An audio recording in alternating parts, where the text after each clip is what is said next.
औज़ुबिल्लाहि मिनश्शैतानिर्रजीम बिस्मिल्लाहिर्रहमानिर्रहीम रब्बिश्रह ली सदरी व यस्सिर ली अमरी वहलुल उक़दतम मिन लिसानी यफ़क़हू क़ौली।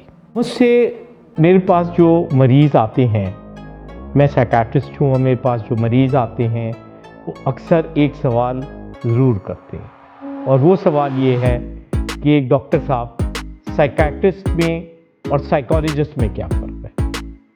तो पहले तो मैं ये बात बता दूं कि इत्तेफाक ऐसा है कि मैं साइकियाट्रिस्ट हूँ, मैंने MBBS किया, उसके बाद मैंने स्पेशलाइजेशन की साइकियाट्री के अंदर, और स्पेशलाइजेशन साइकियाट्री में करने के बाद मैं मरीज़ों का इलाज कर रहा हूँ एज अ साइकियाट्रिस्ट। उसके अलावा जो मेरी बेगम है वो साइकोलॉजिस्ट हैं, वो क्लिनिकल साइकोलॉजिस्ट हैं।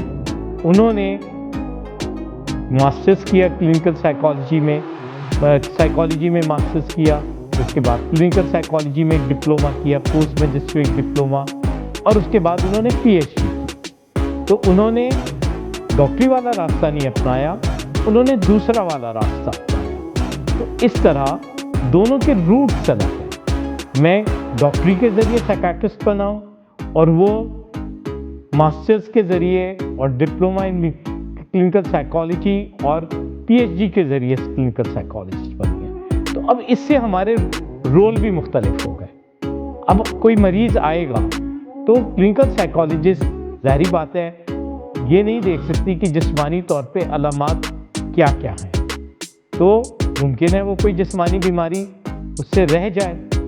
इसलिए कोई भी जब आदमी ज़हनी बीमारी ऐसी हो जो ज़हनी अलामात जिस्मानी अलामात के साथ हो, क्योंकि जैसे डिप्रेशन में जिस्मानी अलामात भी बहुत से साथ होती हैं, घबराहट की बीमारी या खौफ की बीमारी या एंग्जाइटी में बहुत सी जिस्मानी बीमारी अलामात भी होती हैं। तो हमें ये भी देखना होता है कि जिस्मानी बीमारी का तो वजह नहीं है वो ये जिस्मानी अलामात, और वो काम सिर्फ एक ही कर सकता है, वो है साइकियाट्रिस्ट। तो सबसे पहले आपको जाना चाहिए साइकियाट्रिस्ट के पास।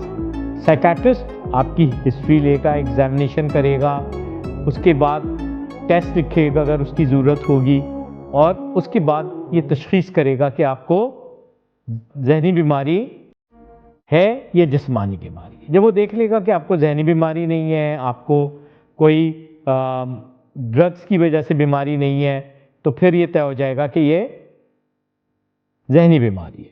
अब उस ज़हनी बीमारी को तशख़ीस होने के बाद फिर वो चाहेगा कि दवाइयों से उसका इलाज करे, और अगर दवाइयों की ज़रूरत नहीं है, इब्तदाई तौर पे हैं, तो मुमकिन है क्लिनिकल साइकोलॉजिस्ट के पास भेज दे कि आप इसका बातों से या साइकोथेरेपी से इलाज करें। इसी तरह अगर वो समझता है कि दवाइयों के साथ साथ साइकोथेरेपी की भी ज़रूरत है और उस तरह ज़्यादा बेहतर नतीजे हासिल होंगे, तो वो अपनी दवाइयाँ इस्तेमाल करेगा, और साथ ही वो उससे कहेगा कि आप क्लिनिकल साइकोलॉजिस्ट को भी दिखाएं, तो क्लिनिकल साइकोलॉजिस्ट ताकि आपका बातों के ज़रिए या अपने जो उनके साइकोलॉजिकल मेथड्स होते हैं, साइकोलॉजिकल मैनेजमेंट होती है, वो कर सकें। तो एक तरीके से ये जहन में रखें कि साइकियाट्री जो है वो एक टीम वर्क है। इसी तरह बच्चे हैं, बाज़ दफ़ा आते हैं तो हमने ये देखना होता है उनका IQ कितना है, या बड़े हैं उनकी पर्सनैलिटी कैसी है। तो हम अपनी जहनी बीमारी के साथ साथ उनको साइकोलॉजिस्ट के पास भेजते हैं ताकि उसका IQ, उसके अंदर लर्निंग डिसेबिलिटीज़ तो नहीं है, उसकी कोई दूसरी ADHD या ऑटिज़म स्पेक्ट्रम डिसऑर्डर की चेकलिस्ट दिखाने के लिए कि वो ये देख सकें कि एक ग्लोबल इंटेलेक्चुअल डिसेबिलिटी है या कोई एक स्पेसिफिक लर्निंग डिसेबिलिटी है या ऑटिज़म स्पेक्ट्रम डिसऑर्डर है। वो जब ही हो सकेगा जब हम क्लिनिकल साइकोलॉजिस्ट के पास भेजेंगे, और उसके साथ साथ फिर हम उसका खुद भी इलाज कर रहे होंगे। तो बस ये समझ लीजिए ये एक टीम वर्क है। साइकियाट्री की टीम में कौन कौन होता है? एक साइकियाट्रिस्ट के अलावा एक क्लिनिकल साइकोलॉजिस्ट होता है, उसके अलावा एक सोशल वर्कर होता है, उसके अलावा एक ऑक्यूपेशनल थेरेपिस्ट होता है। ये यूँ कह लीजिए होना चाहिए, क्योंकि हमारे यहाँ तो ऐसा नहीं हो रहा। उसके साथ साथ साइकियाट्रिक नर्स भी हो सकती है, उसके साथ साइकियाट्रिक नर्स के अलावा सोशल वर्कर हो सकता है, और उसके अलावा बाज़ दफ़ा अगर बच्चे हैं तो हम उसके अंदर उनकी टीचर की मदद भी हासिल कर सकते हैं, और अगर बड़े हैं तो उसके अंदर हम उसकी फैमिली की मदद भी हासिल कर सकते हैं। तो ये एक कोलैबोरेटिव एफर्ट होती है, इसमें सब लोग शामिल हैं। ये एक का काम उसूलन नहीं है, लेकिन चूंकि हमारे मुल्क में ऐसी चीज़ नहीं है तो इसलिए साइकाट्रिस्ट को ही इनमें से बहुत से काम करने पड़ते हैं। हाँ, साइकोथेरेपी जो है और साइकोमेट्री तो यूजुअली साइकोलॉजिस्ट ही करते हैं।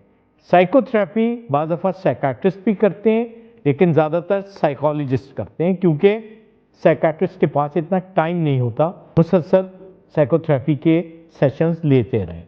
तो इसलिए बहुत दफ़ा वो ये काम साइकोलॉजिस्ट ही से करवाते हैं। ट्रेनिंग दोनों ने लेनी होती है। शुक्रिया।